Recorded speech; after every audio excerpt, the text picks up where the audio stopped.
Shri Shri Shri Shri Radha Mulidhar Radha Govinda Gaur Premananda Shri Papa Ki Jai.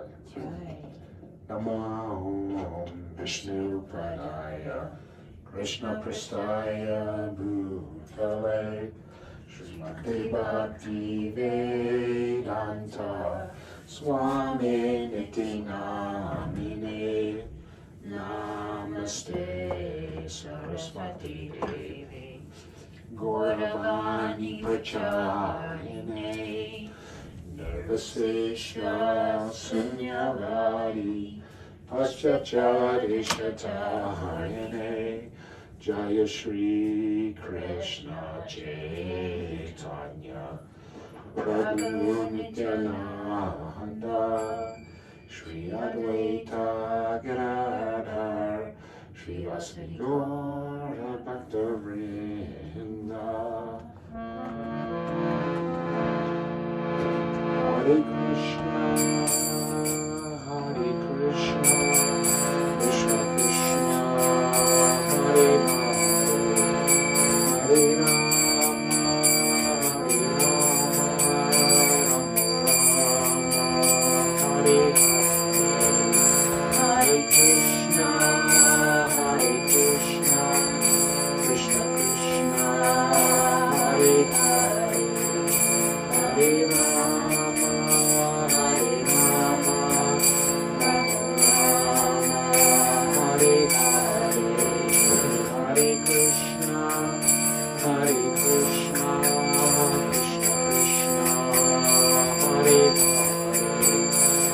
Hare Hare Rama,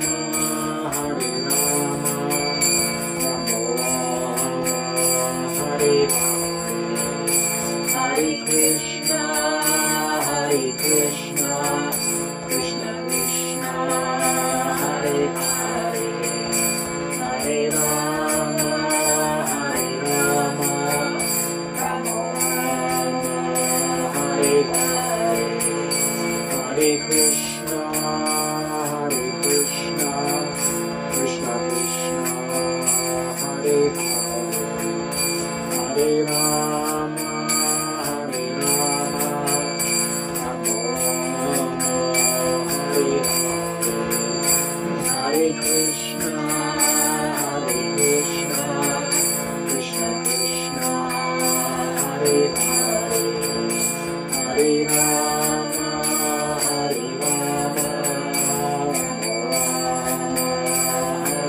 Hare Rama, Hare Rama, Hare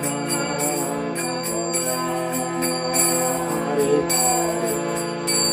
Hare Krishna, Hare Krishna, Krishna Krishna, Hare Hare, Hare Rama, Hare Rama, Rama Rama, Hare Hare, Hare Krishna, Hare Krishna, Krishna Krishna, Hare Hare, Hare Rama, Hare Rama, Rama Rama, Hare Hare.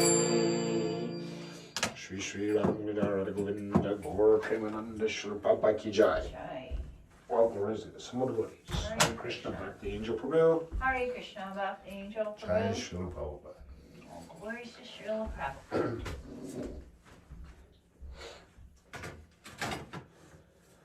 Reading from Bhagavad Gita's Viz by His Divine Grace, A.C. Bhaktivedanta Swami Srila Prabhupada.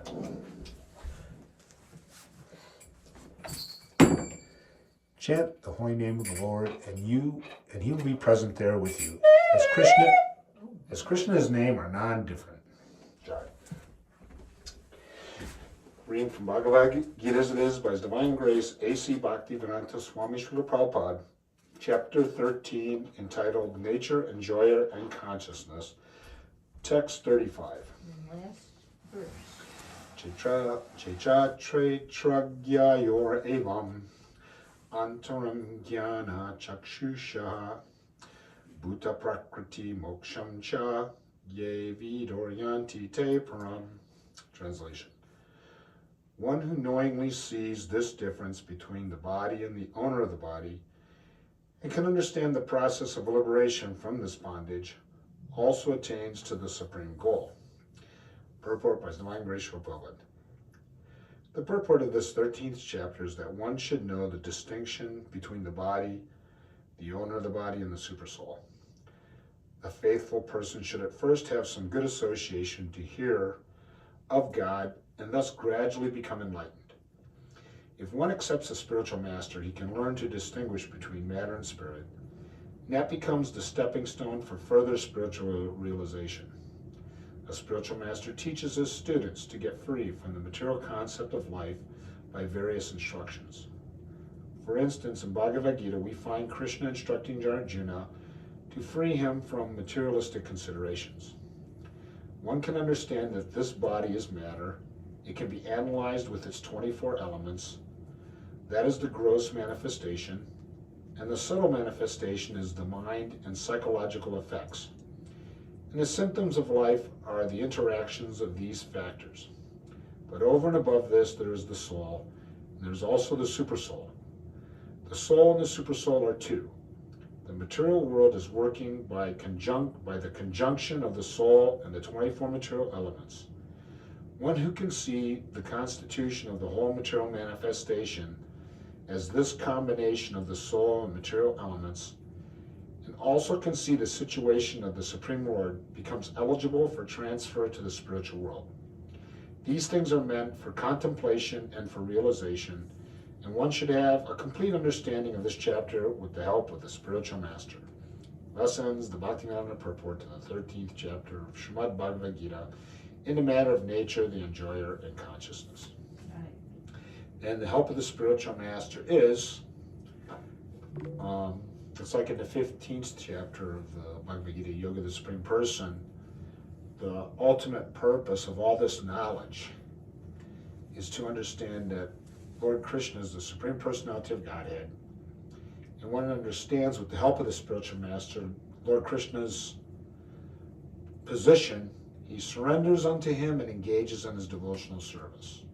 And so Srila Prabhupada has done that right out the gate. You know, it's like, go out and chant Hare Krishna, chant it on beads, hear it, and also give it to others. And also these books, because this is the pure devotee that is mentioned in this verse at this time and circumstances, Srila Prabhupada.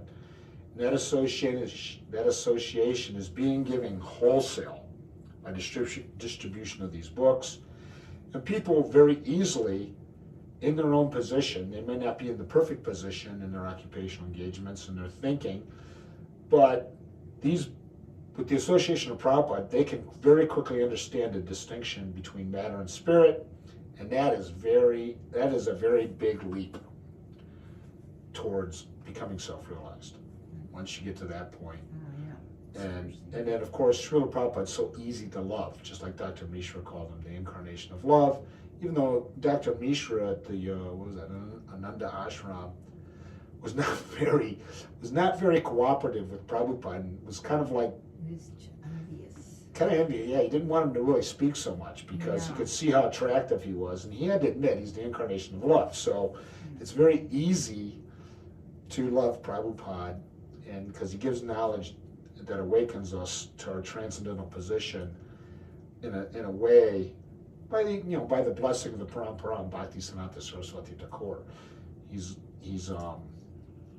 given us Srila Prabhupada to make it very easy in this age of Kali Yuga. It's a very difficult age to come to that platform, and also simultaneously you don't have to wait. You can just engage in devotional service immediately, and Prabhupada makes that easy, offering your food to the pure devotee, chanting Hare Krishna for the principles, but chanting Hare Krishna and then just giving it to others according to your capacity. And so so this chapter is about the body, the soul, and the super soul beyond that.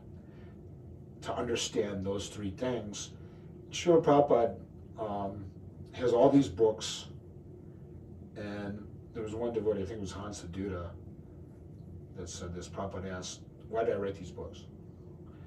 And everybody kept going, "Oh, so we can preach, or so we can understand, this transcendental knowledge. There's so much to know, and there's so many,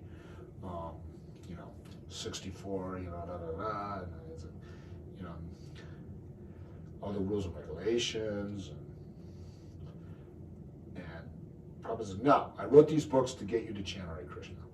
So Srila Prabhupada made that the first and foremost, and then the point of the arrow in giving this process of bhakti yoga to the world is that on the point of the arrow is chanting Hare Krishna. Too, you were reading that by Bhaktivinoda Thakur on chanting. He had written that. Yeah, if you look at the Vishvamrita Prabhu sent something on WhatsApp about Bhaktivinoda Thakur explaining you chant no matter what. So Right. I put that on Facebook Yeah. just about a half hour ago or so. But then it's first and foremost, Yeah.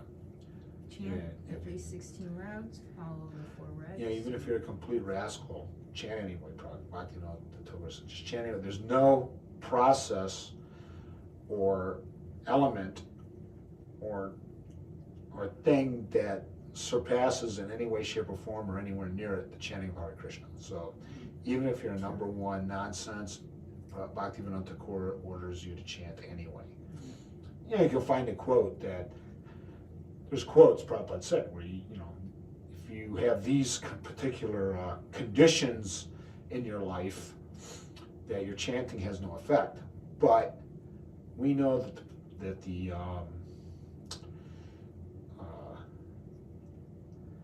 answer to that is chant anyway. Mm-hmm.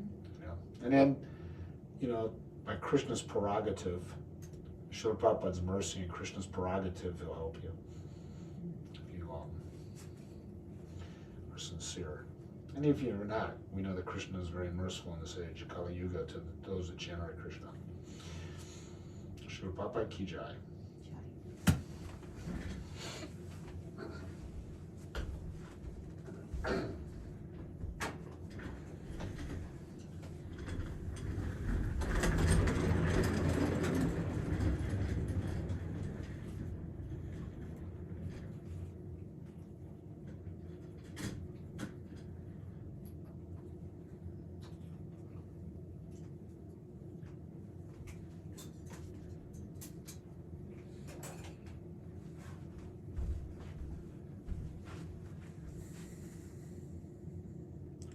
There is no other way. That's right. That comes from Bhaktivinoda Thakur too. Or at least he quoted that verse a lot. Harinama, Harinama, Harinama, Kevalam, Kalona, Shivana, Shivana, Shagatyanyata. Iron Age Kali, the only means of deliverance is chanting Hare Krishna. There's no other way, there's no other way, there's no other way. Something like that. Srila Prabhupada Ki Jai.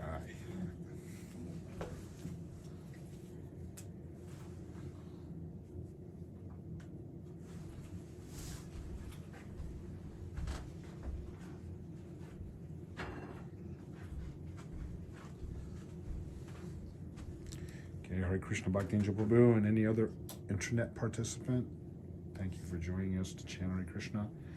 Shri Shri Radha Mulida Radha Govinda Gaur Premananda Shri Prabhupada Ki Jai. All glories to the humble devotees. Hare Krishna.